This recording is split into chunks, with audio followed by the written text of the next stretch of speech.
সংস্কারের বিরুদ্ধে আমাদের অবস্থান থাকবে।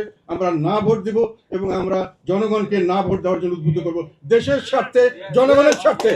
যে সংবিধান সংশোধনগুলি তৈরি করেছেন, এই সংবিধান সংশোধনে, বিশেষ করে সংশোধনে যেটা এনেছেন, তাতে করে দেশ অচল হয়ে যাওয়ার সম্ভাবনা আছে।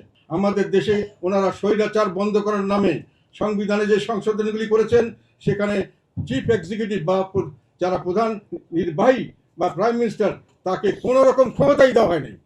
তার হাত পা চারপাশে বেঁধে দেওয়া হয়েছে। আপনি স্বৈরাচার বন্ধ করবেন, কিন্তু করতে গিয়ে দেশ চালাবে কিভাবে? একটা দেশ চালানোর যে মানুষকে যখন আপনি দায়িত্ব দিবেন, তাকে ক্ষমতা দিতে হবে। ক্ষমতা যদি না দেন, সে কোনোদিন দায়িত্ব পালন করতে পারবেন না। এটা বাস্তবায়ন হলে দেশ ধ্বংসের পথে এগিয়ে যাবে। দেশে কোনো রকম কোনো স্থিতিশীলতা থাকবে না।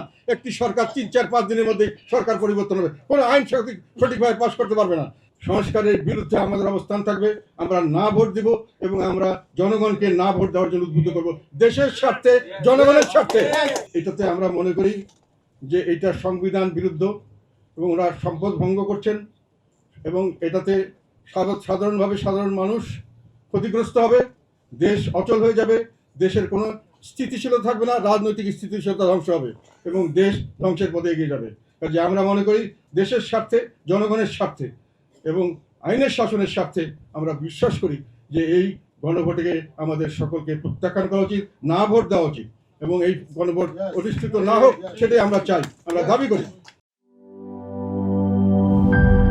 গ্লিটারের টুইন লেমন ও অ্যান্টিব্যাকটেরিয়াল ফর্মুলা বাসনকে চকচকে জীবাণুমুক্ত করে আমাদের দেয় গ্লিটার গ্যারান্টি।